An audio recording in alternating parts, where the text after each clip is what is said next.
گرمی کی شدت جیسے ہمارے ہاں ہوئی ہے، ہماری نظر ایک مومن کی نظر ہونی چاہیے، ہماری نظر ایک غیر مسلم اور کافر کی نظر نہیں ہونی چاہیے۔ مومن اور غیر مسلم کی نظر کے اندر فرق ہے، مومن اور کافر کی نظر کے اندر فرق ہے۔ مومن اسباب کو بھی دیکھتا ہے، مسبب الاسباب کو بھی دیکھتا ہے، اور اس نے جو حکمتیں رکھی ہیں وہ ان کو بھی دیکھتا ہے۔ کافر بس اسباب کو دیکھتا ہے، اس کے ہاں مسبب الاسباب کا کوئی تصور نہیں ہے، اور جو حکمتیں اللہ نے رکھی ہیں اس کے ذہن میں ان کا بھی کوئی تصور نہیں ہے۔ اللہ کے رسول صلی اللہ علیہ وسلم نے ارشاد فرمایا، حدیث صحیح مسلم کی بھی ہے اور صحیح بخاری کی بھی ہے، ابو ہریرہ رضی اللہ تعالیٰ عنہ فرماتے ہیں کہ آپ صلی اللہ علیہ وسلم نے ارشاد فرمایا کہ جہنم نے اپنے رب سے شکایت کی کہ اللہ میرے کچھ حصے دوسرے حصوں کو کھاتے جا رہے ہیں، ایسے تو میں مجرموں کے لیے اتنی زیادہ تیز نہیں بن سکوں گی، اتنی زیادہ سخت نہیں بن سکوں گی۔ تو اللہ رب العزت نے جہنم کو اجازت دی کہ وہ 2 سانس لے سکے، 2 سانس۔ ایک سانس فرمایا کہ جب وہ گرمی میں لیتی ہے تو آپ نے فرمایا کہ گرمی کی شدت یہ اس جہنم کے سانس لینے کی وجہ سے بھی ہے، اور فرمایا کہ ایک سانس وہ سردی میں لیتی ہے، سردی کی شدت یہ اس جہنم کے ایک سانس کو لینے کی وجہ سے بھی ہے۔ ایک ظاہری سبب ہے، ایک اس کے پیچھے حقیقی سبب ہے۔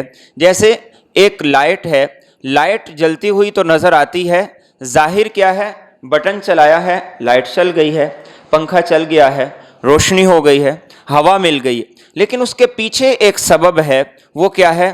وہ بجلی ہے جو مجھے اور آپ کو نظر نہیں آتی۔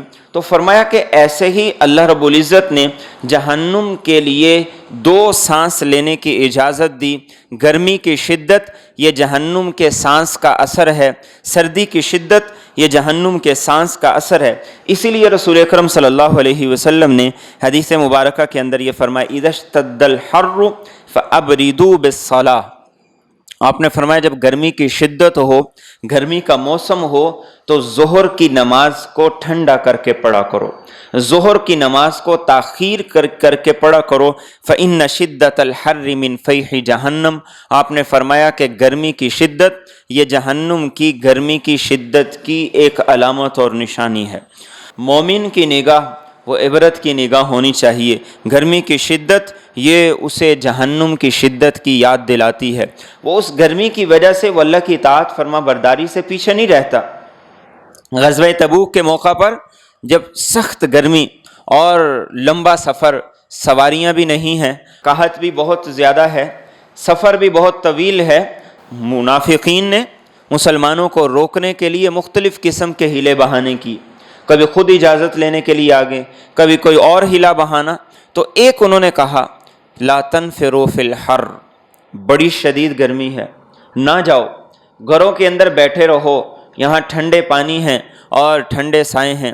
تو اللہ نے جواب میں فرمایا قل نار جہنم اشد حرا لو کانوا یفقہون، یہ گرمی تمہیں اگر نہیں نکلنے دیتی تو یاد رکھو کہ جہنم کی گرمی اس سے بھی زیادہ سخت ہے اگر تمہیں سمجھ میں آ جائے۔ تو ایک مومن کو گرمی میں جب اللہ کی اطاعت اور فرما برداری سے شیطان روکتا ہے، اس کا ضمیر اور اس کا نفس اسے روکتا ہے، تو وہ اسے یاد دلائے کہ جہنم کی گرمی تو اس سے بھی زیادہ سخت ہے۔ تو اگر یہاں سستی کر دی تو ایسا نہ ہو کہ کہیں اس گرمی کی لپیٹ کے اندر آ جاؤ، کہیں اس گرمی کی پکڑ کے اندر آ جاؤ۔